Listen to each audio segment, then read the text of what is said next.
असं असतं की कॉलेजेसमध्ये रॅगिंग हा प्रकार आधी खूप होता, आता बऱ्यापैकी कमी झालेला आहे.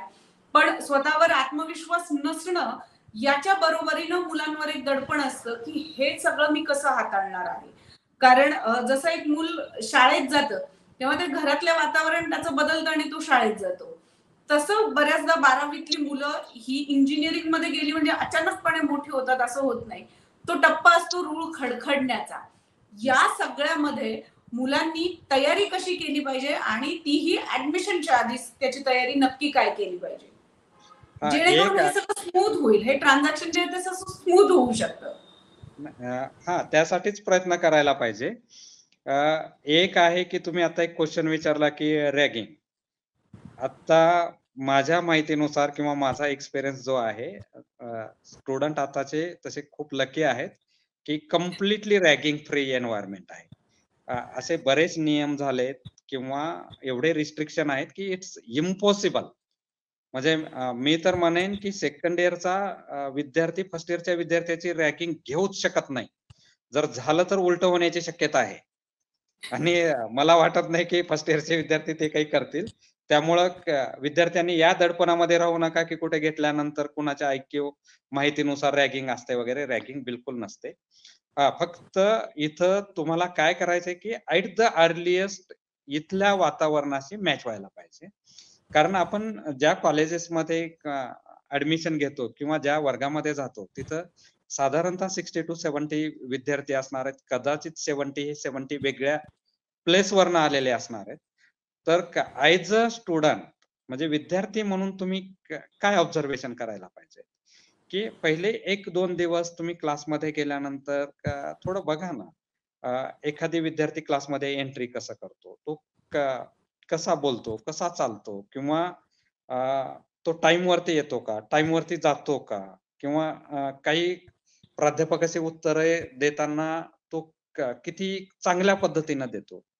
तर अ, हा बेस्ट तुम्हाला एक प्लॅटफॉर्म असतो, की 70 नवीन फ्रेंड्स वर्गामध्ये येणार आहेत. त्यापैकी आपणाला किती जणांची फ्रेंडशिप करायचं किंवा किती चूज करायचे. तर प्रत्येकाला हा चॉईस आहे, की एवढ्या मोठ्या क्लासमध्ये 70 जणांच्या क्लासमध्ये तुम्ही तुमच्या ऑब्झर्वेशननुसार एक 4-5 विद्यार्थी निवडू शकत नाही का? तर ते बघा आणि तुम्ही एक 10 चांगल्या विद्यार्थ्यांसाठी ची फ्रेंडशिप करायचा प्रयत्न करा. त्यामध्ये कदाचित 10च्या 10 तुमचे फ्रेंड होणार नाहीत. पण एक 2-3 ही जर चांगले जर मित्र या थ्रू जर मिळाले आणि त्यामध्येही जर तुमच्या लक्षात आले, की हे आपले मित्र खूप चांगले आहेत, एक तुमचा ग्रुप होईल. अ, ते तुम्हाला अभ्यासामध्ये मदत करतील. बऱ्याच गोष्टीसाठी मदत करतील आणि एक 4-5 विद्यार्थ्यांचा ग्रुप झाला. काही जर तुमच्या एकमेकांच्या अडचणी असेल, तर त्या अडचणी सॉल्व्ह करू शकता. फक्त हे करताना एक काळजी घ्यायची आहे, की रॉंग नंबर लागू शकतो. हे सहज शक्य आहे. तो जर रॉंग नंबर लागला तरीही काही हरकत नाही. तिथून व्यवस्थित पुढच्या एक 4-5 दिवसामध्ये थोडं बाजूला व्हायचं. आणि होऊ शकतंय काही तुमचं काही फ्रेंडशिप म्हणजे काही कॉन्ट्रॅक्ट नाही. तुम्ही काही इन्व्हेस्टमेंट केलेली नाही. तुम्ही आता माझी फ्रेंडशिप नको आहे, तर तुम्हाला काहीतरी पे करायचं आहे.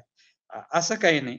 तर स्पेशली विद्यार्थ्यांनी पुढं जाण्यासाठी एक करायला पाहिजे, की आपणाला काही कुठे खूप अननोनच येणार आहेत असं काही नाही. जे काही 12वी नंतरचेच आपल्या एज ग्रुपमधलेच फ्रेंड्स येणार आहेत. त्यांच्यासोबत व्यवस्थित मॅच होण्यासाठी आपणाला तयारी करायचं आहे. तर त्यामध्ये अजून पुन्हा तोच प्रश्न येतो, की हे सगळं करण्यासाठी तुम्ही काय करायला पाहिजे?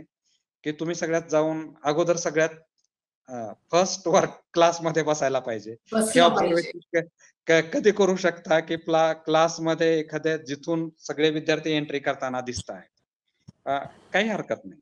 तर हे जर केलं, तर मला वाटत नाही इंजिनिअरिंग हे खूप अवघड आहे.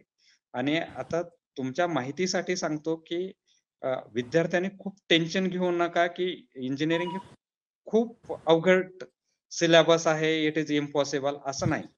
एक ॲडमिशनच्या जे इन्फॉर्मेशन ब्रोचर असतं ना, त्यावरनं आपण अंदाज काढायचा. तिथे एक मिनिमम एलिजिबिलिटी क्रायटेरिया असतो.